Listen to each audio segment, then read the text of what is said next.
Welcome back, fake Oriole fans. So we are just about to enter the 2023 offseason, finish that 2023 season getting swept out of the ALCS by the White Sox, and just wanted to go over kind of my offseason plan here. This is my favorite part of the game, is the offseason stuff, because it's very, as a GM, it's a very busy time, and the GM aspect is definitely my favorite part of this game, so I love this part of the offseason. So just to kind of go down the roster and where I'm thinking of changes, etc. I have everybody on my 40-man here listed. Those are all the hitters. Rutschman will be back at catcher. No change there. Mountcastle. Bannon will definitely be on the roster. He earned his spot back. Matan, so no changes there. Seager has opted out of the last 3 years of his deal. I'm not going to re-sign him. He wants 8 years and 25 to 30 million per season. Not going there on him because I have Gunnar Henderson ready. Henderson's it's gonna be his job to lose. He tore up AAA last year once he was called up there in the middle of the season, and I'm going to give him a crack. Hayes will be back in left field. Byron Buxton will be back in center field. He's not listed here yet because he's still technically on the IL.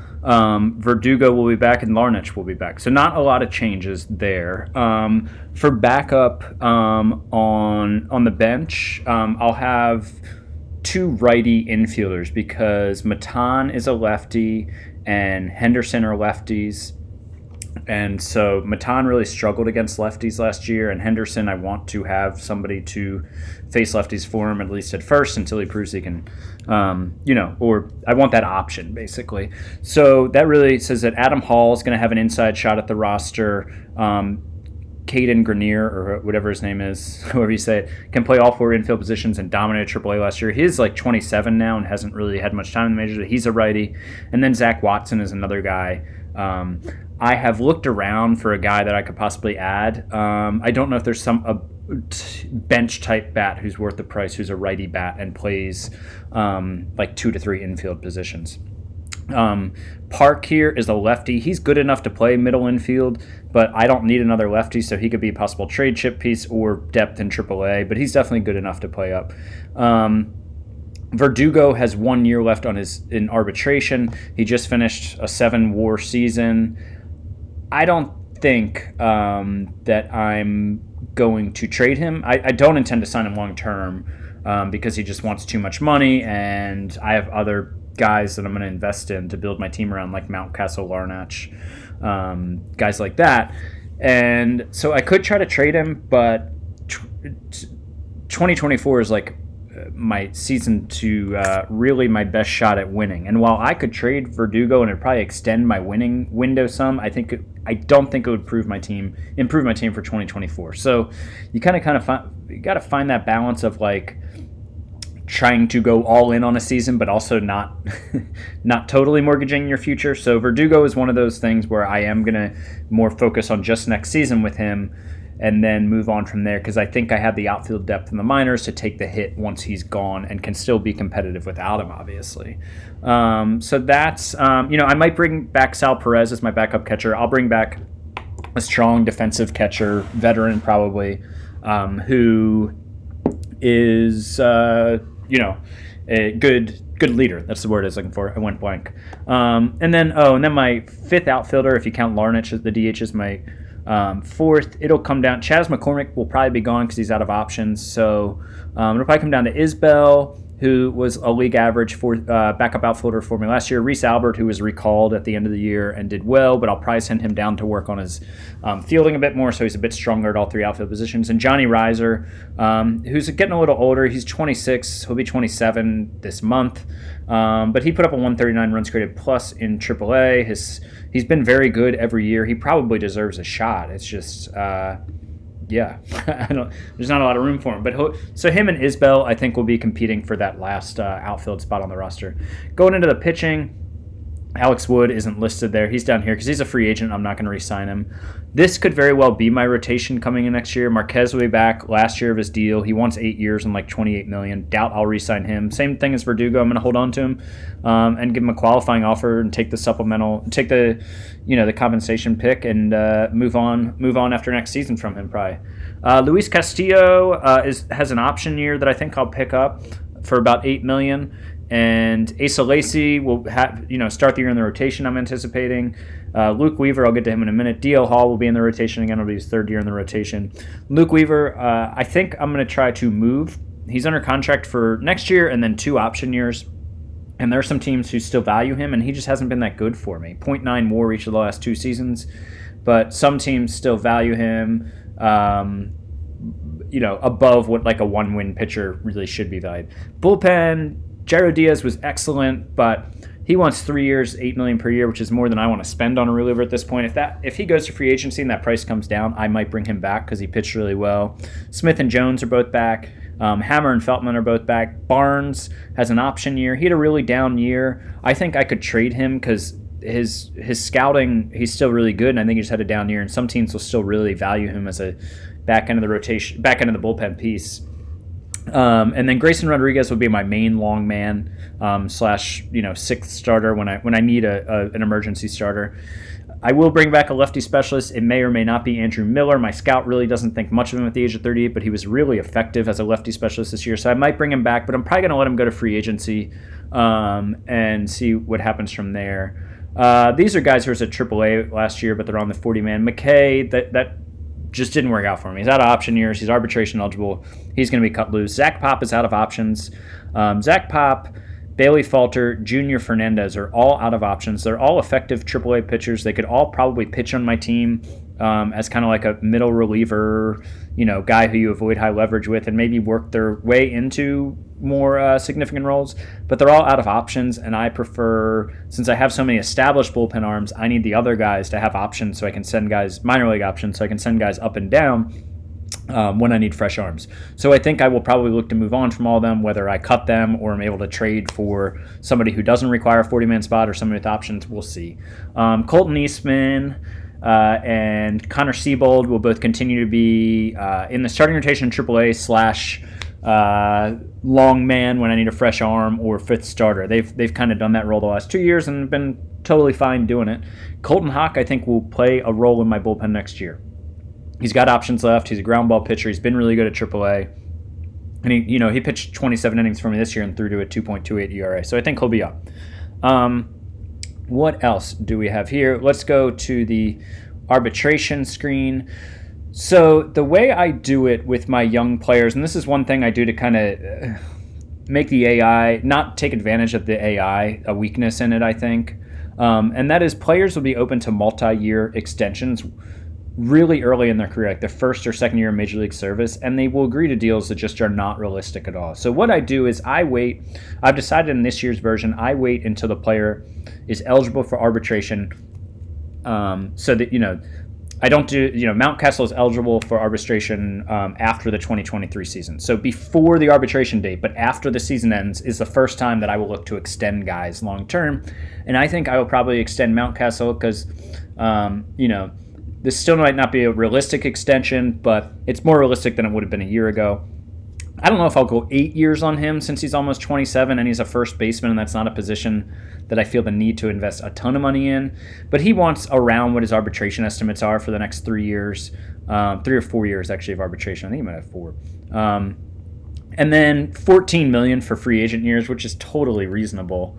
I might try to shorten it a year or two and give him around this amount of money. So he's looking at 8 years, $94 million, which is $11.75 million per year. And I'll probably, I'd imagine, agree to some sort of deal for him. So, he gets the guarantee of earning close to $100 million, even if he blows out his knee next year or tails off after two good and then one excellent Major League season. So he went 2.83 and then 5.3 WAR for me. So he's established himself. I'm comfortable committing money to him.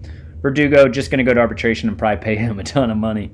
And then, so all my other guys like Matan, Bannon, Larnach, next year they'll be arbitration eligible. So I'll be looking at long-term extensions for them next year.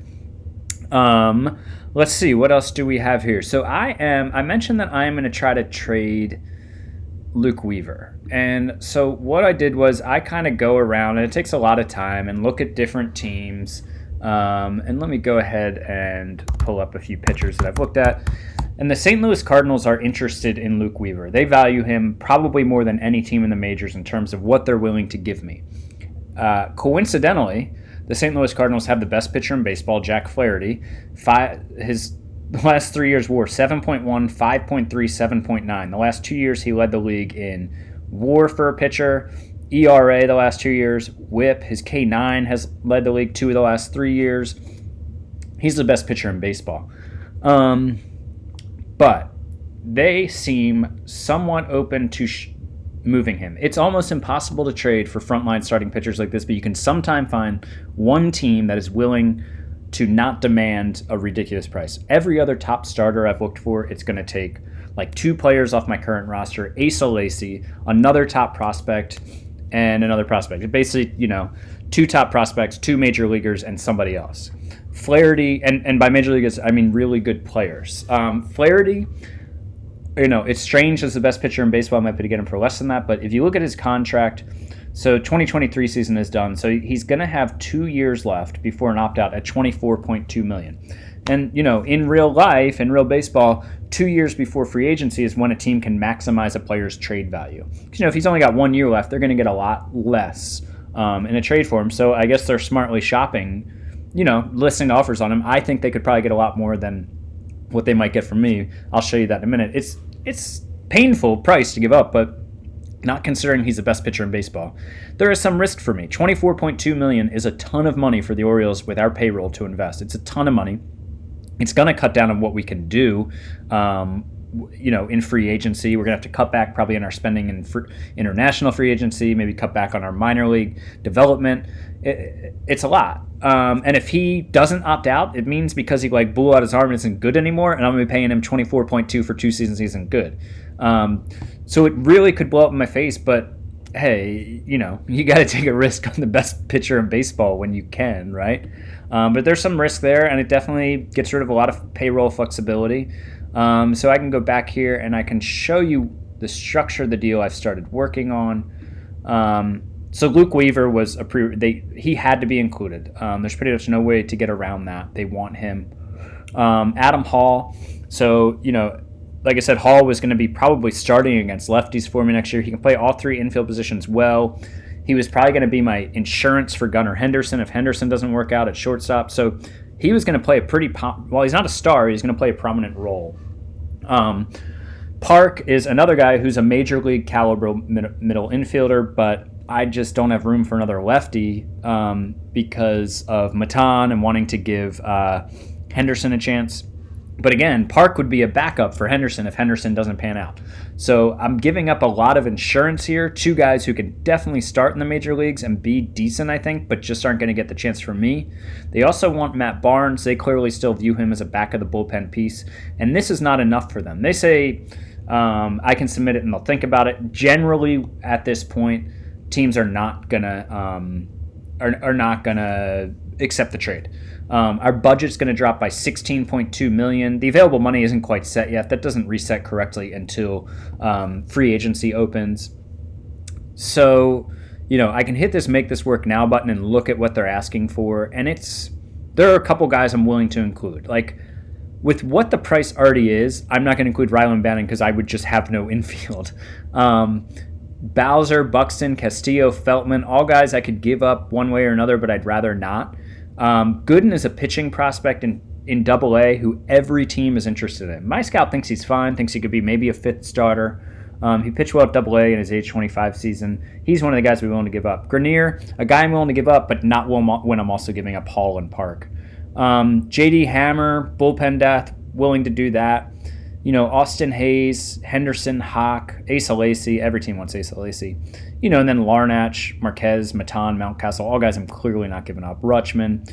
Tejada is a pitching prospect who's a top 100 prospect who I could give up. I think it's probably going to come down to, am I willing to give up Gooden to get this deal done? And I will be. That'll be, I'll be giving up a major league starter, a back of the bullpen piece, and two starting middle infielders. It'll really hurt my middle infield situation since I have a couple question marks. Bannon was so bad last year he was sent down but bounced back. Henderson's a rookie.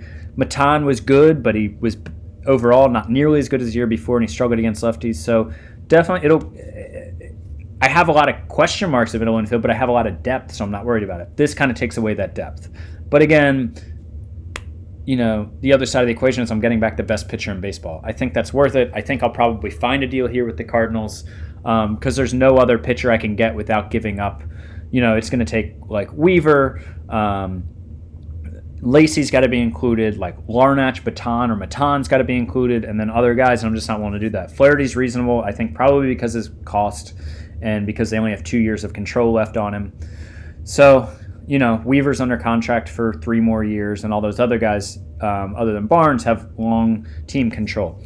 Anyways, I know I'm going on and on about this trade. I think that's probably what I'll do, and I'll look to maybe add a bullpen piece to replace Diaz, and I'll look to add some righty bench bats, especially if I trade Adam Hall.